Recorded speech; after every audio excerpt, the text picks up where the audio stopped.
My daughter is starting with the company, so I need you to resign today. It's your last day." On the morning of the 20th, the president suddenly informed me that I was being let go. I was taken aback and struggled to find words. The 20th was when we paid our suppliers. While some payments were done via bank transfers for long-standing suppliers, I typically handled direct payments, which also served as a courtesy visit. "You look like you can head home right away. I'll give you the day off just for you, so please leave promptly." I was briskly pushed out from behind and the door slammed shut right in front of me. I didn't know where to begin to protest. "My name is Emily. I joined this family-owned paving company right after high school and have been working as a clerical worker for 10 years. Or rather, I should say, I was a clerical worker until just now."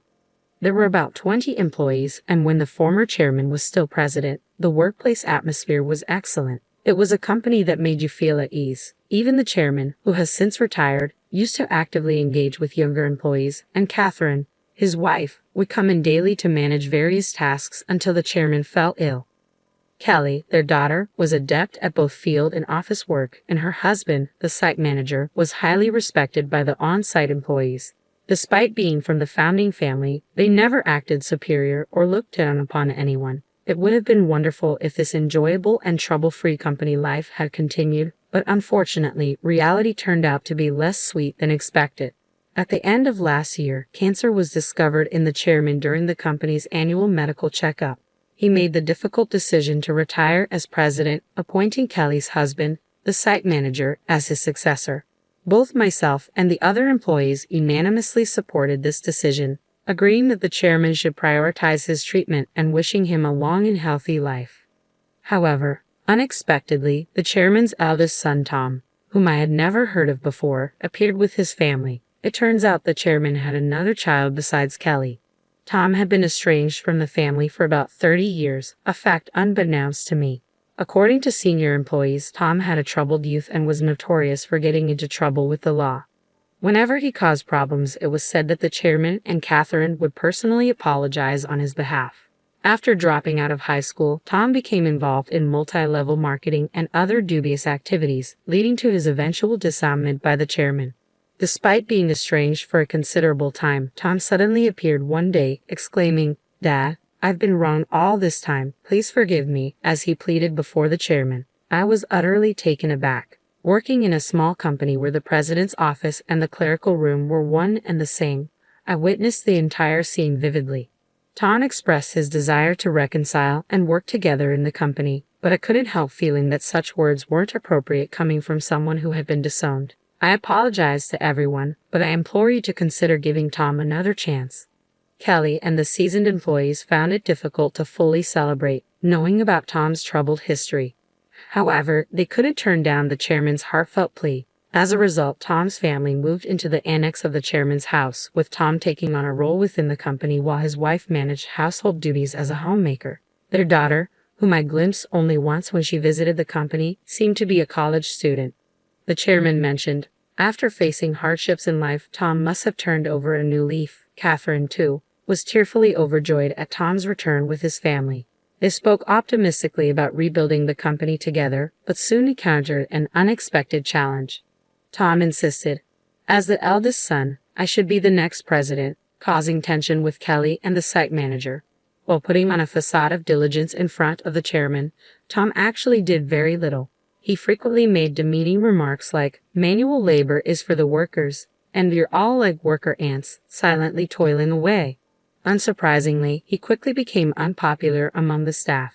Some younger employees even approached the chairman directly, saying, "I can't work under these conditions." However, both the chairman and Catherine begged them to be patient, promising to talk to Tom and asking for a long-term perspective. Then, due to stress or other factors, the chairman's cancer suddenly worsened, leading to his hospitalization 3 months ago. It was at this critical juncture that Tom declared himself president. Employees advised Catherine and the chairman to uphold the original plan of appointing the site manager as president, but ultimately, they chose Tom, their own flesh and blood, over Kelly's husband. This decision caused murmurs of discontent among the staff, with some accusing them of being blinded by parental favoritism or senility. Consequently, the once harmonious and joyful atmosphere of the company underwent a stark transformation, descending into tension and awkwardness. As everyone realized the situation couldn't persist, Kelly began taking action quietly alongside the site manager behind the scenes. As a result, tensions began to escalate. I found myself solely responsible for the company's administrative tasks from that point onward.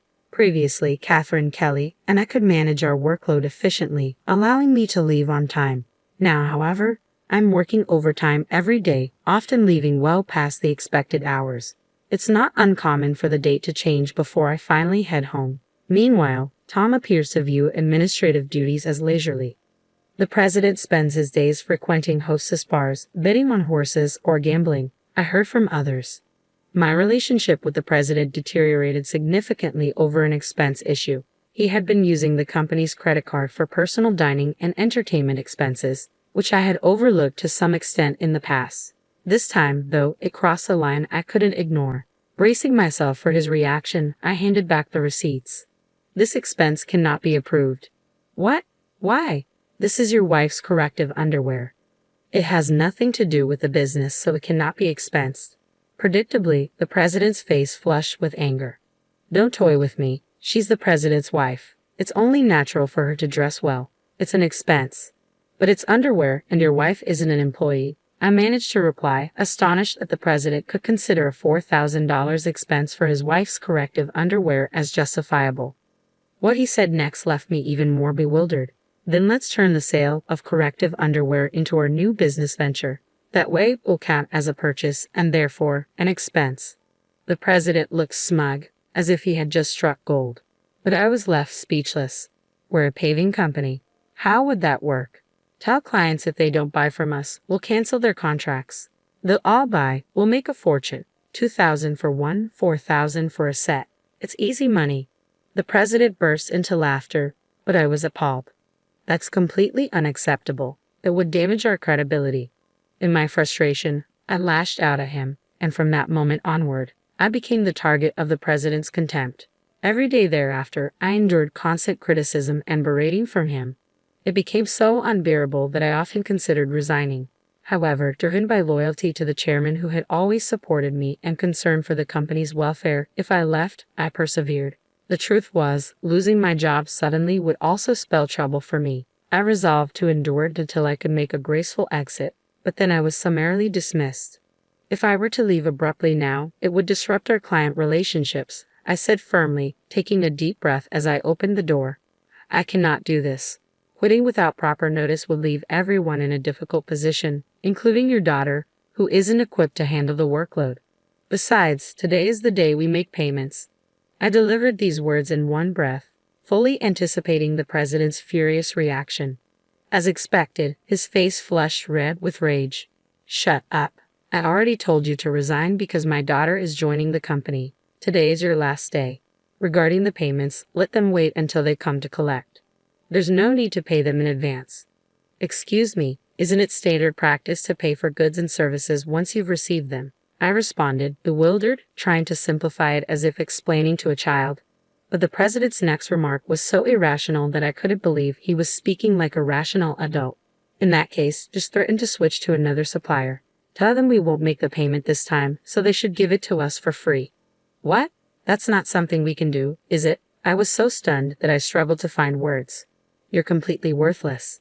My daughter has a college degree. She can handle office work effortlessly. Being family, she won't question my purchases like you do. All talk and no action. Your presence is unnecessary in our company. Leave immediately. In essence, the president seems to believe that by assigning his daughter to handle accounting, he can easily pass off personal expenses as business expenses. Is that so? Just remember, I won't regret this. Words are futile now. My patience has run out. I swiftly gathered my belongings and hurriedly left the company. Yet I couldn't shake my concern for our clients. Knowing Catherine was occupied caring for the chairman, I called Kelly despite her busy schedule. It was urgent. I briefed her on the situation and entrusted the rest to Kelly. After leaving the company abruptly, I suddenly found myself with plenty of free time. Being terminated without notice was a clear violation of labor standards. If I reported this to the labor office, they would be in serious trouble. Thankfully, our company was part of the middle company payment system, which meant I could claim severance pay and 1 month's salary. This system supports small and medium-sized enterprises that struggle to provide severance pay independently. I didn't need to rush since I had up to 5 years from my retirement date to apply, and the Labor Office's statute of limitations was 2 years. With my professional habits, I meticulously planned the necessary procedures and decided to take it easy for at least a week. Having worked overtime and weekends constantly lately, I hadn't had time for anything at home. There were many places I had wanted to visit once I had settled down, so I chose to take a day trip to the beach for some relaxation. After rejuvenating myself by the sea, I checked my phone, which I had left in a locker, and noticed several missed calls, emails, and voicemails. I opened my email to find I saw a message from Kelly, assuring me that the payment had gone smoothly, and everything was in order. A wave of relief washed over me. Despite the abrupt demand from the president to resign, I couldn't shake off the guilt of leaving in anger. Next, I listened to the voicemail left by someone from the company. It was the president sounding panicked, demanding answers. What's going on? Are you saying I'm not the real president? Did you know about this? Explain yourself. Has he finally realized what a clueless president he is? I couldn't help but smirk to myself. After that, I systematically checked through my emails and voicemails. Among them, I listened to a voicemail from the chairman and immediately decided to head to the hospital. When I arrived at the chairman's hospital room that evening, Catherine was already there, and to my surprise, the president was also present. Upon seeing me, the chairman greeted me abruptly from his bed.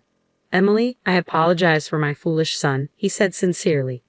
"What's going on here? I'm the official president. Explain yourself," Tom arrogantly shouted, clearly misunderstanding the situation. However, the chairman quickly silenced him. "Quiet down. It seems that Kelly contacted the chairman and Catherine right after I called her," I explained. Upon hearing this, the chairman directed his attention to Tom, addressing him as the president, and asked, "Do you really not know anything? What's going on?" I calmly explained to the president, who was shouting without understanding the situation. "In essence, Tom, you had no legal authority. Your role as president was merely titular. This might seem confusing without context, but president is a position within the company, not a legally defined role. The individual responsible for representing the company externally with legal obligations is the representative director. This is entirely distinct from the president's title, which can be changed freely within the company. Changing the representative director requires complex procedures and is quite cumbersome. 3 months ago, when it was decided that Tom would assume the role of president, there was significant opposition from Kelly, the site manager, and veteran employees. To resolve this, I proposed a method to appoint Tom as a figurehead president while retaining the chairman as the representative director. As someone familiar with company procedures and laws for my clerical role, I devised this approach. If Tom showed genuine commitment and earned the respect of all employees, only then would we initiate the formal legal procedures. However, if Tom proved unsuitable as president, the contingency plan was either his dismissal or the company's closure, with Kelly and the site manager preparing to start anew.